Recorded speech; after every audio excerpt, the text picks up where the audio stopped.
गंगाधर एका विंजशील विना जाते, राजरत्न एका कफन विना जाते.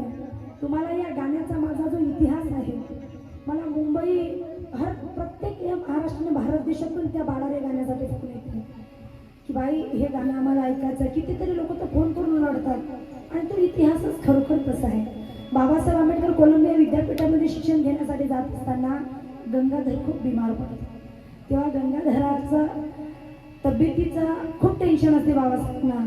तेव्हा आई रमाईला सोपवून जातात की रामू सांभाळशील ना सगळं. अगं मी विदेशात चाललो खरी ग, माझा जीव माझ्या काळी गाजे धडधड करते, खूप जीव माझा गुंतलाय संसारात. तेव्हा आई रमाई कशी हिंमत देते, अहो साहेब संसारात जर जीव गुंतवून ठेवाल तर या समाजातल्या या जीवांचं काय होईल. तुम्ही जा शिक्षण पूर्ण करा. हो मला न तुम्हाला काही झालं, मला काही झालं, गंगाधराला काही झालं, या समाजातले कितीतरी कोट्यानुकोटी गंगाधराने रामून तुमची व्यवस्था करतील. पण साहेब तुम्हाला जर काही झालं तर माझा सगळा दीनदुबळा समाज का होईल. कारण तुम्ही एकमेव माय आणि बाप आहात समाजाचे. तुमच्या डोळ्यामध्ये मी प्रत्येक वेळेस या समाजाला प्रेरित करण्याचे स्वप्न पाहते, या समाजाला न्याय मिळवून द्यायचे मी तुमच्या डोळ्यात स्वप्न पाहते. साहेब तुम्ही फार जिद्दी आहात आणि तुमची जिद्द पूर्ण व्हावी, तुमचं स्वप्न पूर्ण व्हावं हेच माझं स्वप्न आहे. तुम्ही काळजी करू नका, तुम्ही जा. संसाराचा गाडा ही रमाई नीट सांभाळी शब्द देतो. साहेब म्हणतात रामू चाललो खरं, पत्र लिहिशील का? चाललो खरं, पत्र आई रमाईला बाबासाहेब पत्र लिहून शिकवतात माहिती का? जेव्हा लेकरू बिमार पडतं तेव्हा आई रमाई बाबासाहेबांसाठी पत्र लिहितात.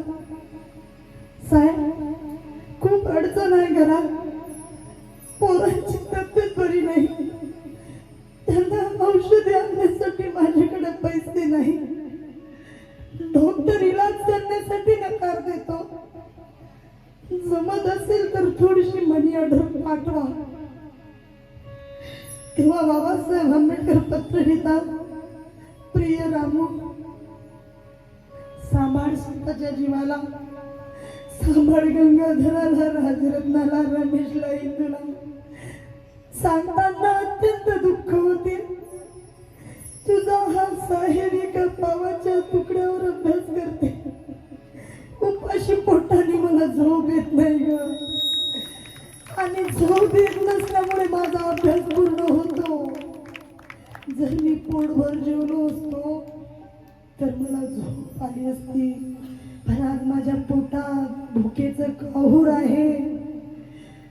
एका पावाच्या तुकड्यावर मी अभ्यास करत आहे आणि त्या भुकेच्या काहुरीने मी झोप येत नसल्यामुळे मनसोक्त अभ्यास करतो. आई रमाईकडे पत्र येते, आई रमाई पत्र वाचून ढसा रडते. आई रमाई ठरवते काही झालं साहेबाला याच्यानंतर मनी ऑर्डर पाठवा म्हणून मी कधीच बनणार नाही.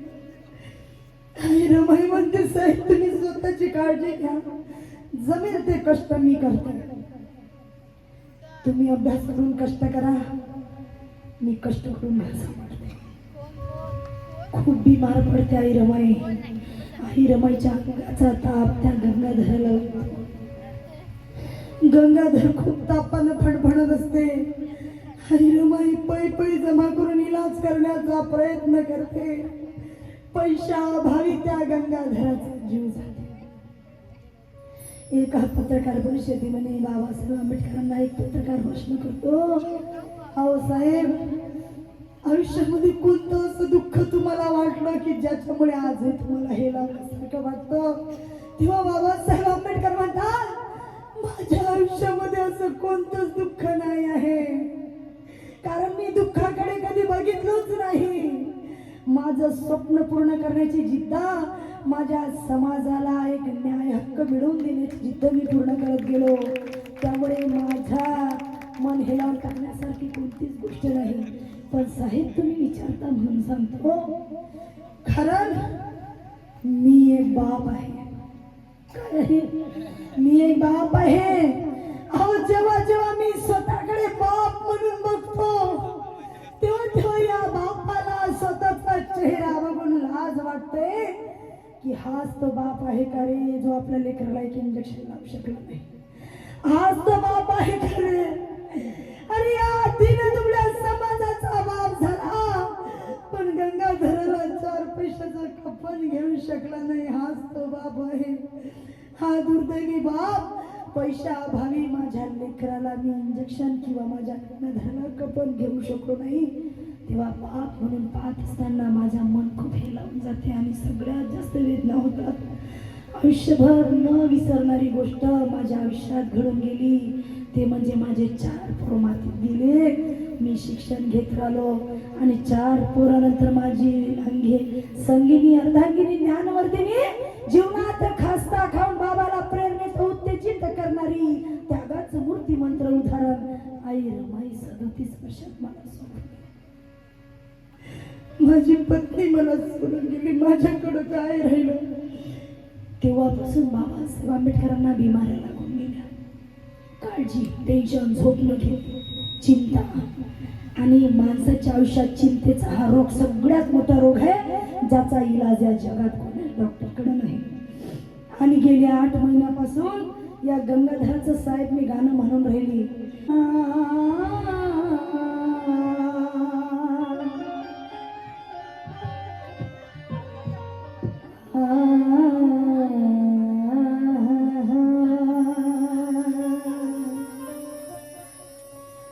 बाळा रे बाळा रे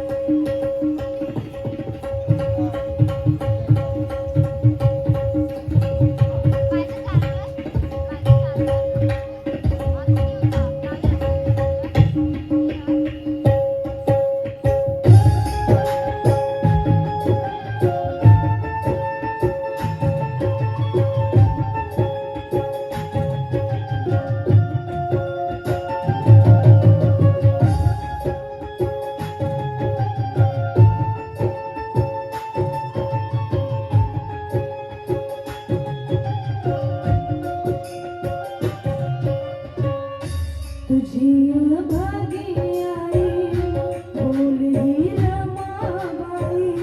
तुझी भागी आई बोल ही रमाबाई. गरिबी वाचून तुला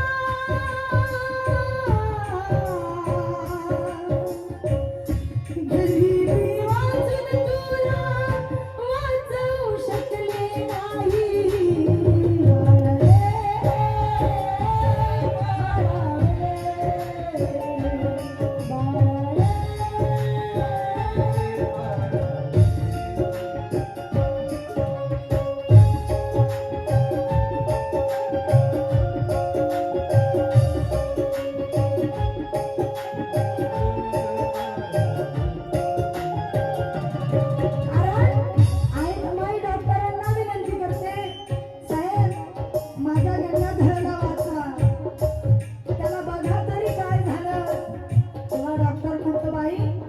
आधीचे जुने पैसे तुमच्या अंगावर आहेत ते पैसे आधी द्या नंतर नव्याने तुमच्या बाळाचा इलाज करतो.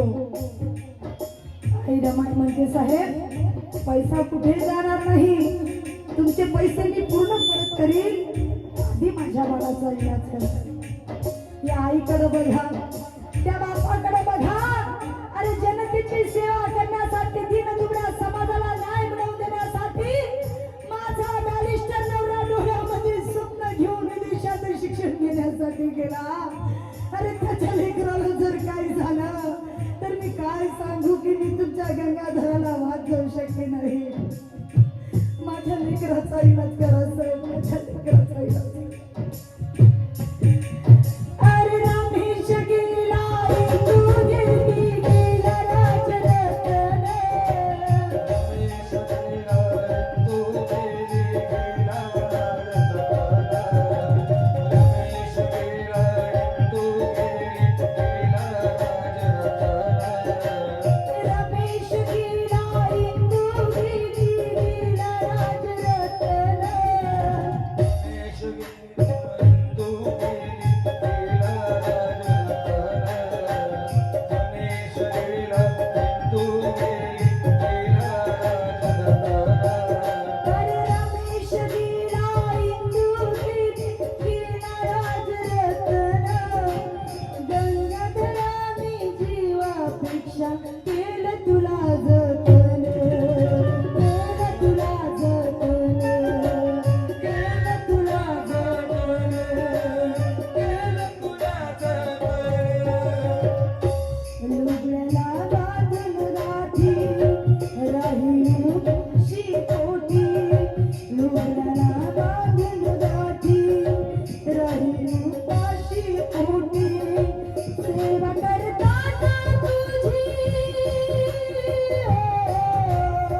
कधी अर्ध्या पोटी निघत होती. ती रडता रडता आसवात सारी रात भिजत होती. कधी उपाशी तर कधी अर्ध्या पोटी निघत होती. तुला सन्मानाची भाकर मिळाली मनोज राजा, तुला आज सन्मानाची भाकर मिळाली मनोज राजा, पण गरिबीच्या निखाऱ्यावर भाकरी परी माझी रमाई भागत होती.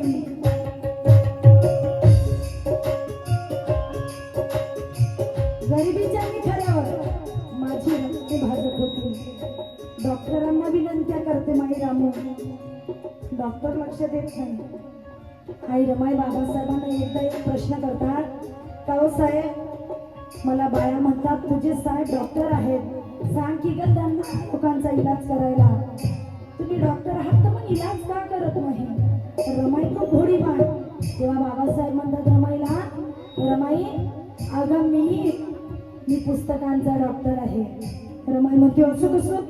अहो मी जनावरांचा डॉक्टर पाहिला, माणसांचा डॉक्टर पाहिला, पुस्तकांचा डॉक्टर असतं का. साहेब म्हणतात असतं ना, तो तुझ्या समोर उभा आहे तो पुस्तकांचा डॉक्टर आहे. मग मला समजून सांगा पुस्तकांचा डॉक्टर म्हणजे काय. रमाई फार हुशार होती बरं, प्रश्न करण्यात खूप माहीर. बाबासाहेब आई रमाईला म्हणतात पुस्तकांचा डॉक्टर म्हणजे अगं जी पुस्तकं वाचून समाजामध्ये डॉक्टर झाली त्या पुस्तकांचा मी डॉक्टर आहे. असं होय. अहो साहेब मग तुम्ही इतके पुस्तकं तयार करा की आज समाजामध्ये या रोगराईने माझ्या समाजातले कित्येक गंगाधर राजरत्न मरत आहेत, कारण पैसा नाही, डॉक्टरांचा अभाव आहे. पण तुम्ही म्हणता ना की त्या पुस्तका वाचल्याने डॉक्टर बनतात, तर तुम्ही इतके पुस्तकं तयार करा की आज समाजामध्ये इतके डॉक्टर तयार झाले पाहिजे. अरे मी माझा गंगाधर राजरत्न हिंदू आणि रमेश वाचू शकली नाही, पण तुम्ही इतके डॉक्टर बना की आज समाजातले सगळे गंगाधर राजरत्न रमेश आणि हिंदू वाचले पाहिजे. इतके डॉक्टर बनवा.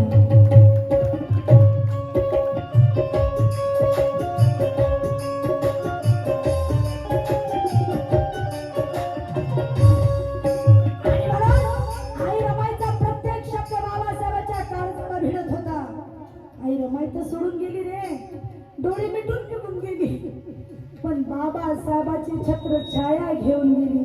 कशी. कारण रमाई सोबत घालवलेला क्षण जेव्हा डोळ्यासमोर फिरत होते, रमाई सोबत घालवलेला क्षण तेव्हा डोळ्यासमोर फिरत होते. आठवणीचे सारे क्षण काळी भीमाचे चिरत होते. माता रमाचे नैसर्गिकपणे एकदा निधन झाले. माता रमाईचे नैसर्गिकपणे एकदा निधन झाले, पण माता रमाईच्या आठवणीत बाबासाहेब आंबेडकर रोज मरत होते, रोज मरत होते.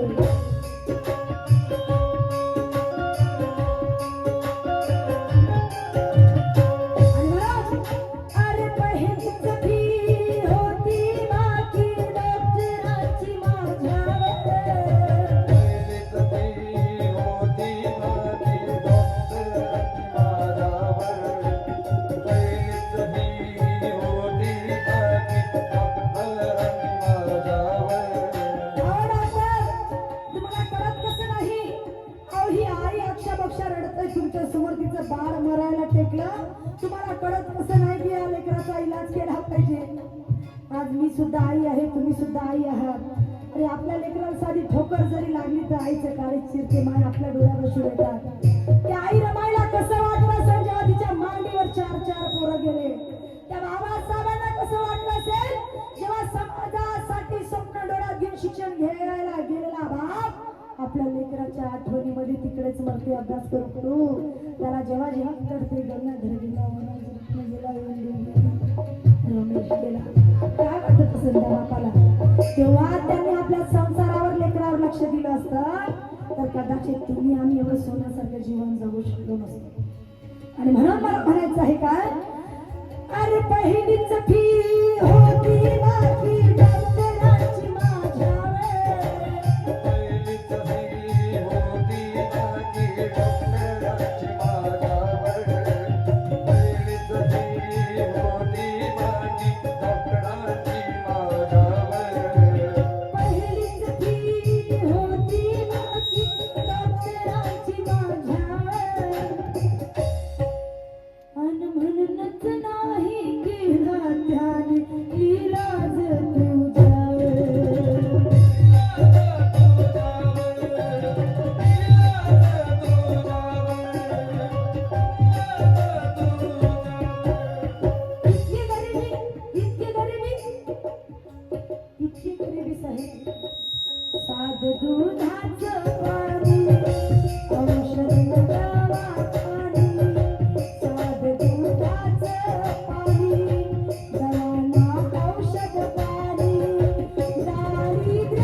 साहेबाला निरोप सांगू तोपर्यंत गंगाधराला कसं ठेवू.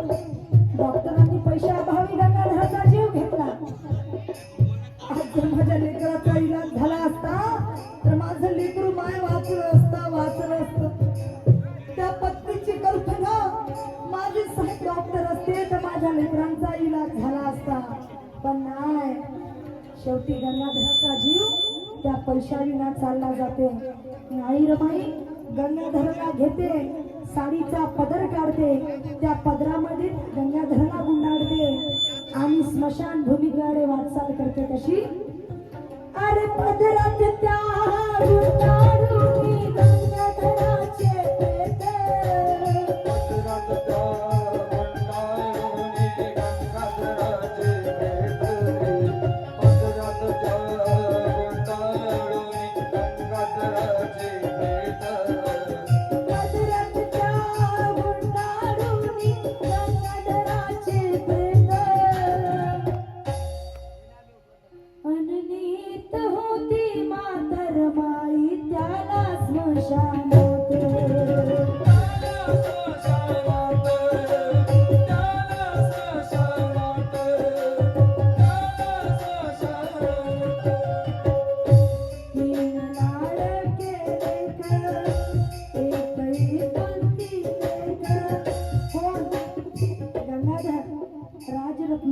रमेश 3 बाबासाहेबांचे पोरं सगळ्यात लाडकी हिंदू. राहिला कोणी यशवंत 4 गेली, एकच राहिला. त्या यशवंताला जगवण्यासाठी आई रमाईने खूप अपेक्षा सहन केल्या. कारण यशवंताला वाद होता वाद. आई रमाई दिवसभर गौऱ्या थापायची, त्या गौऱ्याला गरम करायची, त्या रात्री जमा करायची. सगळे झोपताना दिसले, अर्ध्या रात्री उठायची, त्या गौऱ्याचा कूट करायची, त्या गौऱ्यात पाणी टाकायची म्हणजे त्याचं झालं शेण आणि मोठा खड्डा करून त्या शेणाचं लेपन करून त्याच्या यशवंताला कंबरेपर्यंत घालायची, कारण त्या शेणाची ऊब यशवंताला मिळावी आणि यशवंताची पाय मजबूत व्हावे. आई म्हणतात त्याला. आज फक्त यशवंत आहे आपल्या डोळ्यापुढे. यशवंत नसता तर बाबासाहेबांचं नामनिशाण दिसलं नसतं. तरी समाजामध्ये बाबासाहेबांचे वंशज अजूनही लोक लक्ष देत नाही. दुःख वाटते या गोष्टीत आहे का नाही. आणि म्हणून तीन लाड